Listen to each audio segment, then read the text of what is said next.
Welcome to More Than a Few Words, marketing conversation for business owners. This is your host, Lorraine Ball. And today we're going to go down a road that maybe we don't travel as often, but I think that we should. And that's really diving into the life of a woman business owner, looking at some of the challenges of being a woman in the tech space. And to have this conversation, I've invited Denzil Eden to join me. She built Smarty as an all in one AI productivity assistant that plans your best day every day. A trailblazer as a solo female technical founder, Denzil is devoted to making your life smarter with AI, enhancing routines, automating mundane tasks, and maximizing every minute of your day. And when she unplugs, she plays piano and loves, okay, in her bio it says author's fiction. So I'm not sure whether she writes it or reads it, and sips teas. Denzel, welcome to the show. Thank you so much for having me. I'm excited to be here. And I read and write fiction. Wonderful. Okay. Well, so then one of the things you will need to do is maybe give us a link if you've got anything up on Amazon. So if readers want to know a little bit about the other side of you, that would be awesome. I'm more of a hobbyist writer. So all of my writing is online, but it's not officially published. You know what? I think that writing for yourself is just as valid as writing for anybody else. So that's awesome. But today I want to tap into and really talk about the business side of your life. And as you got out of college and got out of graduate school and started working and had this idea for this tech product, what was it like trying to get people to take you seriously as a woman founder, and as a young woman founder? I think that's a great question. And I will say it was a very tough and uphill battle throughout. I think partially because the space that I'm in, productivity, is a very crowded space. And then on top of that, I think being young, being a woman, there are all these things that kind of stack up against you in a subconscious way or an unconscious way, even if it's not necessarily intentional biases that you're facing. And so it's important to remember that you are dealt the cards that you're dealt and you have to play them to your best advantage. And I think that's something that I've had to learn over time. What is the best way to position myself as in the most advantageous position? But then also more important is like the grit and resilience and learning that like the right partner will not care about those things that are perceived disadvantages or perceived subconscious biases. The right partner will look at you and know you're the right fit for their investment, for their partnership. And so I think it took me a long time to understand that.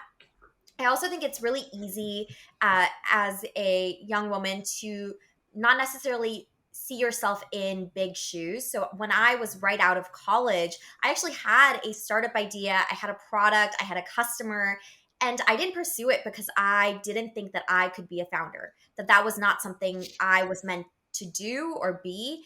And it took me some years to one confront myself, like, why do I have these own internal biases about myself? And so I think it just takes time, and it takes mentorship, and it also takes some sort of roadmap ahead of you.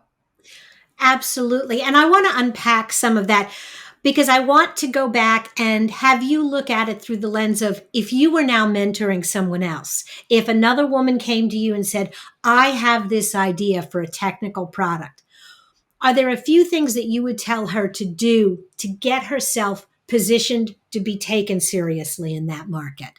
Definitely. There are some tips that I really wish that I had known when I was younger, and some advice I had heard already, but I hadn't taken seriously. So, for example, I'm a coder, I have a technical background. So, I build whenever I have a problem. I try to build the solution immediately. And you're often given advice as a founder: build and they will come is not a great mindset. You need to make sure you have an actual customer with an actual pain point that is willing to pay for a solution, and you need to validate that. And I wish I had like took that lesson a little bit more to heart. So that's something that I think is true for all founders that are out there. Today it is easier than ever to validate an idea. without, you don't have to quit your day job. If you have an idea, if you understand the value proposition that you're trying to sell, you can make a landing page on a website and try to get people to sign up for a wait list. You can start building prototypes for a software solution using tools like Figma and start doing user interviews and testing and figuring out exactly what you're building and who you're building for without a single line of code. So I think today, if you have a startup idea, go out, test it, validate it. Those are things that I really wish I had done. As a female founder, it's some things that I think advice that I wish I'd heard earlier is about taking yourself seriously, to have that confidence, not to let anyone bring you down. When someone says no, to not think of it as a no forever, to think of it as a no right now. I think my first investor, I pitched to them 3 times before they wrote a check, like 3 different years. And it took a Mhm. long time, but I think, you can't let things get you down. You just have to keep going, keep moving, taking the right advice whenever you can find it, even if it is critical. Absolutely. And, that first comment you made about testing your ideas, I used to facilitate startup weekends. We'd bring people together and they would code for a weekend. Right. And getting people who were excited about their code to step back and answer the question, this is great, but does anybody actually want this? And we ended up, when we started doing some of those weekends, we would almost encourage people, before you come, test your idea, get some feedback so you can come to the group and say, I want to build this weekend. And I've talked to 100 business owners. I've had this landing page like you described. I think that's brilliant. I wish I had learned that earlier. If I was going to start a startup again, I would 100% spend more time building a landing page, building multiple landing pages, and just iterating on what is the messaging customers want to hear. And then make a big wait list, get a bunch of users that are interested, and then start interviewing them just about their lives. And instead of like prescribing a solution, trying to understand what solution do they want and trying to notice patterns. There's so much you can do before you start building. And of course, like, you hear that advice from advisors, but it doesn't feel real until you're in it yourself. Absolutely. Okay, so testing your ideas before you get started, taking every no as one step closer to that possible yes. What else would you tell other women who are looking specifically in the tech space, or who are thinking about getting investors? Because that's a very different business model than starting a business that you can run without that capital infusion. I think first it's really important to understand whether your business needs to be a venture business or can it be a lifestyle business? Can you become profitable without a lot of institutional venture capital? And if you can, and if your goal is to just be a profitable business, then you should do that and not get tied into the entire venture capital cycle. But if your goal is to build a huge unicorn SaaS business, then venture capital is for you. And of course, if that's what you want, you should pursue it. And so then you have to ask yourself, how big is the target market here? How appealing can I make it for a venture capitalist to come in and want to invest in me? And then really think about how you can make the business profitable as fast as possible. Because I think we went through a period of venture capital where people were just concerned about growth without necessarily having profits. And that has changed. The venture capital market today is very, very interested in your revenue and also how big the market is. And so for any founder, I would definitely say those are like the very key things to make sure you have understood before you go out to pitch. And then, in terms of founders who are disadvantaged in any way, when you don't see people like you in the fundraising climate, I think you have to remember that whoever invests in your business, it's a marriage. They're going to be with you for a long, long time. My investors ideally will be with me for 5-10 years. And so I need to make sure that I pick the right partner for who I am as a person, both personally and professionally. And I think it's really important for you to vet anyone who's interested in investing in you through their portfolio company founders, through your own network. And I think the biggest thing I can say for any founder, but especially female founders, is invest in your network.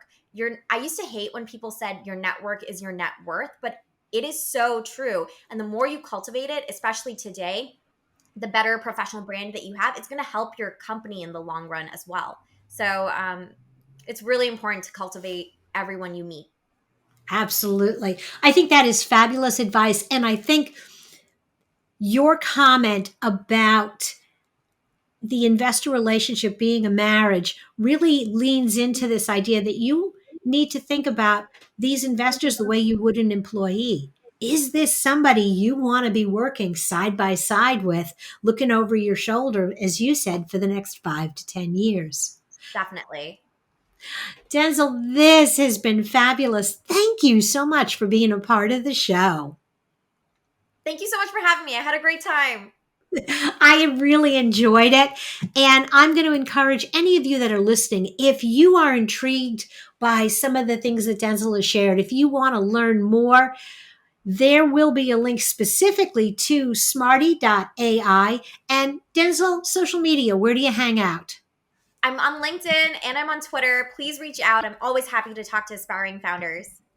Awesome. There will be links to both of those profiles in the show notes. Thanks again. And if you've enjoyed this conversation and you're looking for more, listen to another one. They're short. MTFW is available wherever you listen to podcasts. This has been another episode of More Than a Few Words. Thanks for listening.